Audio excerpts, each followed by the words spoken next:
Hey guys, I welcome you all to my channel full stack pro. मेरा नाम है सत्य प्रकाश और आज के इस वीडियो में हम देखने वाले हैं कि अगर आप अपने कंपनी में या कहीं पे भी इंटरव्यू में ये टर्म सुने होंगे मोनोलिथिक, माइक्रो फ्रंट एंड्स या माइक्रो सर्विसेज, तो एक्चुअली ये सब होता क्या है और ये आपको बहुत कंफ्यूज करता होगा ये सारे टर्म्स। तो यही सब डाउट्स आज हम इस वीडियो में क्लियर करने वाले हैं। तो इसी के साथ चलिए वीडियो को शुरू करते हैं।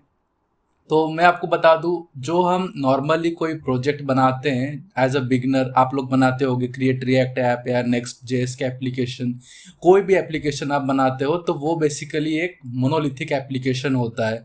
मोनोलिथिक एप्लीकेशन में एक सिंगल सा रिपोजिटरी होता है, उसमें आप अपने फ्रंट एंड बैक एंड सब कोड बेस वहाँ पे रखते हो। तो ये उसका पूरा डेफिनेशन दिया हुआ है, आप इसको पढ़िएगा। तो मोनोलिथिक बहुत बेसिक एप्लीकेशन होता है और बहुत सारी कंपनीज इसको यूज़ भी करती है। और जब कंपनीज को अपना कोई प्रोडक्ट स्केल करना होता है तब इस आर्किटेक्चर के बाहर हो जाती है, माइक्रो सर्विसेज की ओर देखती है। और मोनोलिथिक तभी यूज़फुल होगा जब आपकी टीम छोटी है और आपके प्रोडक्ट्स भी छोटे हैं, ज़्यादा बड़े स्केलेबल एप्लीकेशंस नहीं है। तो माइक्रो सर्विसेज का मैं आपको बताऊँ तो माइक्रो सर्विसेज में अब आपका जो एप्लीकेशन है थोड़ा सा बड़ा हो गया है, समझिए। तो उसमें आपको बैकएंड अभी थोड़ा स्केल करना पड़ेगा, क्योंकि मेन बैकएंड ही होता है। बैकएंड में ही आपके एपीआईज को डेवलप करते हो। तो बैकएंड मान लीजिए कि अभी आप एक ई कॉमर्स की साइट बना रहे हो, तो ई कॉमर्स की साइट में आप क्या दिखाओगे? पहले यूज़र लॉगिन लॉग आउट करेगा, ये उसका एक पूरा authentication, login log out, credentials का पूरा एक सर्विस बनेगा। तो वो हो गया हमारा फर्स्ट माइक्रो सर्विस। फिर सेकंड, हम उसके लिए प्रोडक्ट्स को वहाँ पे शो करवाएंगे, तो ये होता है सेकंड माइक्रो सर्विस। फिर थर्ड, जो सेलर्स होते हैं वो अपने प्रोडक्ट्स को पुश करते हैं अपने फ्रंट एंड में दिखाने के लिए कि हम कोई सेलर का देख रहे हैं, तो उसका भी एक थर्ड माइक्रो सर्विस होता है। तो ऐसे करके जब अलग अलग सर्विसेज हम बनाएंगे तो वो हमारे माइक्रो सर्विस कैटेगरी में आ जाएगा वो एप्लीकेशन। तो स्टार्टिंग में हम मोनोलिथिक से अगर माइक्रो सर्विस से मूव करना चाहेंगे तो ये इतना जल्दी पॉसिबल नहीं होगा, क्योंकि उसके लिए हमें थोड़ी बड़ी टीम की ज़रूरत पड़ेगी। और माइक्रो सर्विसेज एप्लीकेशन बहुत ज़्यादा स्केलेबल रहता है एज़ कम्पेयर टू मोनोलिथिक, क्योंकि मोनोलिथिक में सिंगल रिपोजिटरी में आप कितना कुछ मैनेज करोगे। और कंपनीज को भी देखना पड़ेगा कि वो कितने एम्प्लॉयज़ को हायर कर सकते हैं। तो ये सब फैक्टर्स मैटर करता है जब आप माइक्रो सर्विस में मूव करोगे। और ये एक इंडिविजुअल का काम नहीं होता है, ये पूरा एक टीम का काम होता है। तो माइक्रो सर्विसेज में ये आप देख सकते हो एक आर्किटेक्चर यहाँ पर बहुत सा अपने जो यूआई पार्ट होता है वो यहाँ पे है, और ये अपना एपीआई इसका गेटवे है। और यहाँ पे अकाउंट सर्विस, इन्वेंट्री मैंने आपको बताया। फिर एक जो अमेज़ॉन पे जब आप प्रोडक्ट ऑर्डर करोगे तो उसकी पूरी शिपिंग के डिटेल्स भी आपको दिखते हैं, तो ये शिपिंग का भी एक सर्विस। ये सब अपने अपने डेटाबेस से कनेक्टेड रहते हैं, और ये सारे एप्लीकेशंस अपने आप से कनेक्ट भी आपस में इंटरेक्शन भी करते हैं, बट डायरेक्टली नहीं करते हैं। इसके बीच का जो कनेक्शन होता है वो भी किसी ना किसी थर्ड पार्टी कॉन्फ़िगरेशन से होता है। तो ये था माइक्रो सर्विसेज। और माइक्रो सर्विसेज में ऐसा नहीं है कि एक बैकएंड अगर आप नोड जेएस पे बना रहे हो तो सारे के सारे नोड जेएस पे होंगे, ये कंपलसरी नहीं है। माइक्रो सर्विसेज के अलग अलग बैकएंड भी आप यूज़ कर सकते हो, पाइथन का, जावा, पीएचपी का भी आप यूज़ कर सकते हो। अब आता है, आपको अगर जानना होगा माइक्रो फ्रंट एंड्स क्या है, तो मान लीजिए कि आपका एप्लीकेशन अब बहुत बड़ा हो गया है कि उसको बैकएंड के साथ साथ अब फ्रंट एंड को भी मैनेज करना बहुत डिफिकल्ट हो रहा है। तो उसके लिए आप माइक्रो फ्रंट एंड की ओर बढ़ोगे। तो यह एक सिंगल सा मोनोलिथिक एप्लीकेशन था। फिर थोड़ा सा आपका ऐप बड़ा हुआ, आपने उसके रिपोजिटरीज को डिवाइड कर दिए फ्रंट एंड और बैक एंड में। फिर आपका एप्लीकेशन और बड़ा हो गया तो आपने उसके अलग अलग सर्विसेज बना लीजिए, ये आपने उसके 3 या मल्टीपल सर्विसेज बना दिए, और आपका फ्रंट एंड वही सिंगल है। फ्रंट एंड में आपकी सिंगल टीम काम कर रही है। अब मान लीजिए अब आपका ऐप इतना बड़ा हो गया है कि इंडिया और मल्टीपल कंट्रीज में भी काम, मतलब सर्विस दे रही है। तो उस केस में आप क्या करोगे? आप एक सिंगल रिपोजिटरी में फ्रंट एंड को शो नहीं करना चाहोगे। आप चाहोगे कि आपकी जो प्रोडक्ट है वो वास्ट हो जाए, यानी कि कुछ आप अपने जो टीम मेंबर्स को आउटसोर्स करना चाहते हो। जैसे कि मान लीजिए आप लोग अपवर्क्स या फ्रीलांसर, फाइवर, ये सब में अगर कभी कभी काम किए हो, या कभी ऐसे क्लाइंट बेस्ड कंपनीज के साथ काम किए हो जो कुछ कुछ मेंबर्स यूएसए या कनाडा में होंगे और कुछ इंडिया में होंगे या कुछ कहीं और होंगे। तो उस केस में क्या होता है, वो लोग एक एक टीम को एक एक एप्लीकेशन पकड़ा देते हैं कि तू टीम 1 है तो तू इसका काम कर, मतलब कि तुम्हें चेकआउट का पूरा मैनेज करना होगा, एक पूरा जो होम पेज लैंडिंग पेज आएगा उसको मैनेज करेगा। फिर तीसरा जो साइन ऑथेंटिकेशन लॉगिन वगैरह होता है, चाहे वो यूज़र नॉर्मल यूज़र का हो या सेलर का हो या किसी भी टाइप का लॉगिन वाला काम होगा, तो उसका जो यूआई होगा वो पूरा एक और टीम देखेगी। तो ऐसे करके हम अपने फ्रंट एंड पार्ट को भी सेग्रीगेट कर देते हैं अलग अलग छोटे छोटे एप्लीकेशंस में। तो इससे क्या होगा कि हमारे टीम में अगर मान लीजिए कि एक बहुत बड़ा एप्लीकेशन था, हमने उसको छोटे छोटे पीसेस में बांट दिया ताकि उसको डिबग करने में भी हमको लास्ट में प्रॉब्लम ना हो। हम उसको कभी एरर आया, कुछ फेल हुआ तो हम उसको डिबग कर सकेंगे। और हर एक सर्विस अपने अपने सर्वर पे रन करेगी, तो सर्वर स्लो होने का मतलब एक सर्विस अगर पूरा एप्लीकेशन एक ही सर्वर पे चल रहा होगा तो भी हमको प्रॉब्लम होगा। अब अगर ये सब अलग अलग सर्वर्स पे काम कर रहे होंगे, मतलब हर एक सर्विस अपने इंडिविजुअल सर्वर पे काम कर रही होगी, उसके इंडिविजुअल रैम होंगे, तो जब भी जिस सर्वर पे लोड पड़ेगा तो अपना लोड बैलेंसर से वो इंक्रीज कर लेगा अपने रैम को। इसे हॉरिजॉन्टल स्केलिंग इसे वर्टिकल स्केलिंग कहेंगे। हाँ, जब हम रैम इंक्रीज करते हैं तो उसे वर्टिकल स्केलिंग कहेंगे। तो इस टाइप का जब चीज़ होगा तो इसी को माइक्रो फ्रंट एंड्स में हम आते हैं। तो इसके बाद मैं आपको अगर एक एग्जांपल दूँ कि माइक्रो सर्विसेज में हमें कब मूव करना चाहिए, तो ये आपको एक बताता हूँ। ये अमेज़ॉन का एक ऐप है, तो यहाँ पर आप देख सकते हो ये एक होम पेज है अमेज़ॉन का। तो यहाँ पर जो जो बीच में जो प्रोडक्ट्स आ रहे हैं, तो ये पूरा का पूरा एक फ्रंट एंड माइक्रो सर्विस होगा। ये सारे जो सेक्शंस हैं ना, ये सब एक फ्रंट एंड माइक्रो सर्विस का है।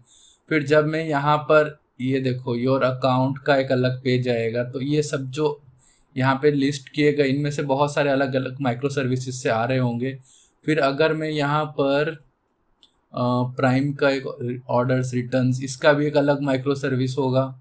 ये साइन इन करने के लिए बोल रहा है, इसका भी एक माइक्रो सर्विस होगा। फिर अगर मुझे यहाँ पर ये कहीं और चला गया, मुझे अगर सेल करना है तो ये मुझे सेलर्स के वहाँ पे लेके चले जाएगा। तो आप देख सकते हो इसमें बहुत मतलब पता भी नहीं चलेगा आपको कि ये एक सिंगल ऐप है कि डिफरेंट डिफरेंट ऐप है।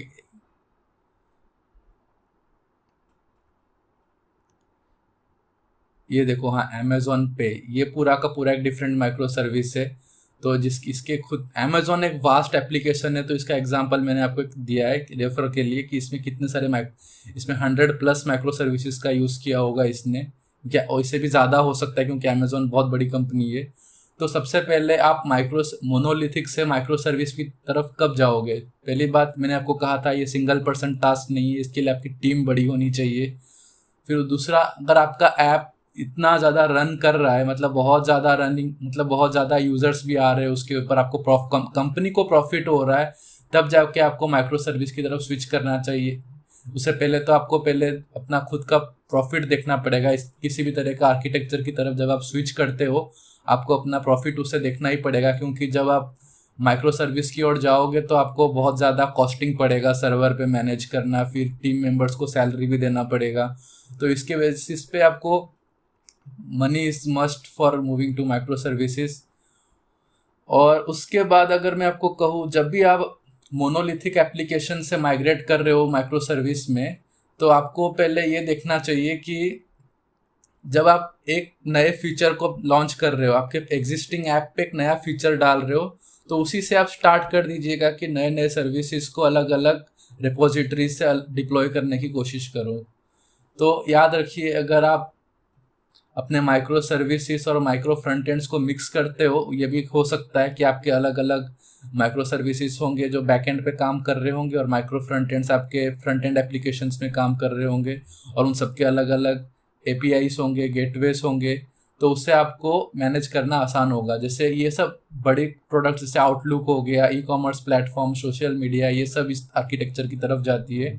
तो हम लोग ज़्यादातर बैक एंड मेरी कंपनी में जो मैं काम किया हूँ उसमें 3 माइक्रो फ्रंट एंड्स थे, और बैक एंड के लिए 10 से ज़्यादा बैक एंड माइक्रो सर्विसेज थे।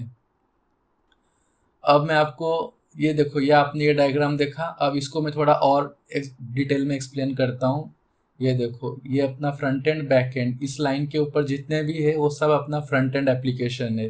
तो जैसे रिएक्ट, एंगुलर, व्यू जेएस, ये सब सिंगल पेज एप्लीकेशन होंगे। तो यहाँ पर इसने क्या किया था, यहाँ पे हमारा फ्रंट एंड और बैक एंड दोनों का रिपोजिटरी सेम रेपो में होगा।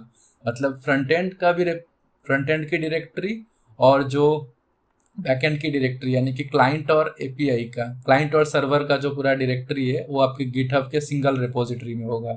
तो उसको हम मोनोलिथिक कहेंगे। फिर थोड़ा सा आपने उसको स्प्लिट कर दिया कि फ्रंट एंड को चलो हम अलग रिपोजिटरी में मैनेज करेंगे और बैक एंड को अलग सर्वर में डिप्लॉय करेंगे। तो आप उससे एक बेसिक, ये पूरा का पूरा माइक्रो सर्विस तो नहीं कह सकते, एक बेसिक माइक्रो सर्विस की तरफ मूव हो गए। फिर उसके बाद आपने क्या किया, उसके अंदर बैक एंड को आपने स्प्लिट किया और टुकड़ों टुकड़ों में, और डिफरेंट, एक पेमेंट के लिए, एक लॉगिन लॉग आउट के लिए, फिर किसी और एप्लीकेशन के लिए आपने मूव किया, कुछ अलग कोड बेसिस बनाए इसके। तो इससे अपने माइक्रो सर्विस कैटेगरी में आ गए। फिर आपने सिंगल पेज एप्लीकेशन को भी आपने स्प्लिट कर दिया बहुत अलग अलग एप्लीकेशंस में। तो आप कंप्लीटली एक बहुत बड़े आर्किटेक्चर में आ गए जिसको कहते हैं माइक्रो फ्रंट एंड। तो बेसिकली आप माइक्रो फ्रंट एंड को कैसे यूज़ कर सकते हो, यहाँ पर एक सिंपल सा आप क्या कर सकते हो, अगर आपको बैकएंड को स्प्लिट नहीं करना है, फ्रंट एंड को स्प्लिट करना है, तो आप ऐसा भी कर सकते हो कि एक सिंगल होम पेज पे, मान लीजिए आपका ई कॉमर्स का पेज है, तो इसके सिंगल पेज पे आप एक सेक्शन बना सकते हो जहाँ पे रिकमेंडेड प्रोडक्ट्स जो होंगे, या तो जो ट्रेंडिंग प्रोडक्ट्स है उसका एक सेक्शन होगा जो एक सेकेंड टीम देखती होगी। इसलिए मैंने यहाँ पे team 2 micro front end app रखा है, और टीम 1 होम पेज को पूरा मैनेज करती होगी, और तीसरी टीम जो होगी वो पूरा चेकआउट का पेज मैनेज करती होगी, और ये सब मिलके एक सिंगल डेटाबेस को कनेक्ट करते होंगे। ओके, तो ये हमारा एक सिंगल, अगर आप सिर्फ फ्रंट एंड साइड को स्प्लिट करना चाहते हो तो वहाँ काम आएगा, और अगर आप बैक एंड को भी स्प्लिट करना चाहते हो तो ये देख सकते हो यहाँ पर नोड जेएस, पाइथन पे बने हुए दो आर्किटेक्चर है, दो प्लेटफॉर्म को यूज़ किया गया माइक्रो सर्विस एप्लीकेशन है, और ये सारे के सारे एक मास्टर डेटाबेस के साथ भी कनेक्ट होते हैं। फिर ये सब एक दूसरे से, ये सारे के सारे एपीआई से, ये सारे के सारे सर्वर्स जो है ना, ये सब सर्वर में, ये सर्वर ही ये समझ लीजिए, सारे सर्विसेज अलग अलग सर्वर पे डिप्लॉय किए गए हैं। तो ये सब आप आपस में अपने आप में कनेक्ट इंटरेक्शन करते हैं, बट डायरेक्टली नहीं, किसी अलग एपीआई के थ्रू। तो ये उनका पूरा गेटवे है, इस गेटवे से हमारे बहुत सारे जो यूज़र्स होंगे वो कनेक्टेड होंगे, सर्विस को यूज़ करेंगे। तो इससे एक बेनिफिट ये होगा कि जब आपका एक सर्वर डाउन होगा, मान लीजिए रिकमेंडेशन इंजन सर्वर 1 पे डाउन है, तो इसको हम, इसके अलग दूसरे सर्वर पे भी चल रहा होगा जब स्केल किए होंगे हम लोग।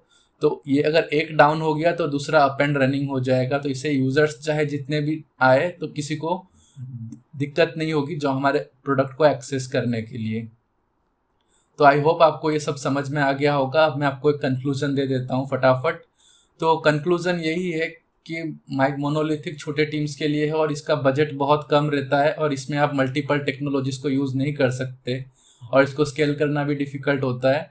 बट जब आप इसको एक बार स्केल करना स्टार्ट कर दोगे माइक्रो सर्विस में, तो आपका बजट थोड़ा सा बढ़ जाएगा, और यहाँ पे आपको अगर सिर्फ बैकएंड को सेग्रीगेट करना है तो आपके पास चॉइसेस होंगे कि आप पाइथन जावा या नोड जेएस, दूसरे बहुत सारे फ्रंट जो बैकएंड के लिए एपीआईज बनते हैं वो वाले प्लेटफॉर्म्स यूज़ कर सकते हो।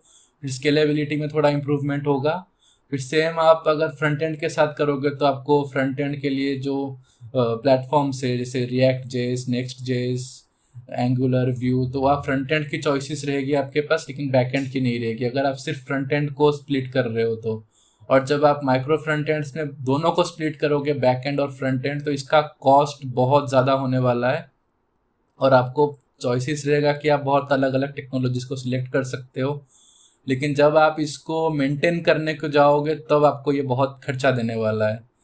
तो इसी के साथ आप समझ गए होंगे कि आपको कौन सा आर्किटेक्चर फॉलो करना चाहिए जब आप बिल्ड कर रहे हो। मैं कहूँगा आप स्टार्टिंग में खुद ही एक टीम हो, आप खुद का कोई ऐप बना रहे हो, या तो आप PHP पे बनाते हो, या तो रिएक्ट विथ फायरबेस, या तो next JS with Firebase, mostly इसी के साथ बनाते हो। तो या तो आप सिंगल मोनोलिथिक ऐप पे काम करोगे, या तो फिर एक फ्रंट एंड ऐप रिपोजिटरी होगा और एक बैक एंड रिपोजिटरी होगा। इसके बाहर आप नहीं जाओगे कि आप एक छोटी टीम में हो। ये सब कंपनीज फॉलो करती है, माइक्रो सर्विस या माइक्रो फ्रंट एंड्स। इंडिविजुअल या 4-5 लोगों की टीम होगी तो ये फॉलो नहीं करेगी।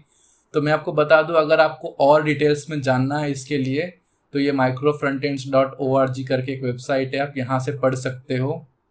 और ये microservices.io, इसके आर्टिकल्स में यहाँ पे बहुत सारी चीज़ें लिखे हुए हैं जो आप पढ़ के अपने स्किल्स को इम्प्रूव करोगे। तो ये सब चीज़ें अगर आपको पता होगा ना, तो जब आप इंटरव्यू के लिए जाओगे, बहुत सारे कैंडिडेट्स आए होंगे, तो आपको वहाँ पे एक प्लस पॉइंट मिलेगा कि हाँ, कि इस बंदे में बहुत सारे स्किल्स है, कि आउटर नॉलेज, मतलब आप बहुत चीज़ों को एक्सप्लोर भी करता है, इस टाइप का आपका एक वट पड़ेगा वहाँ पे।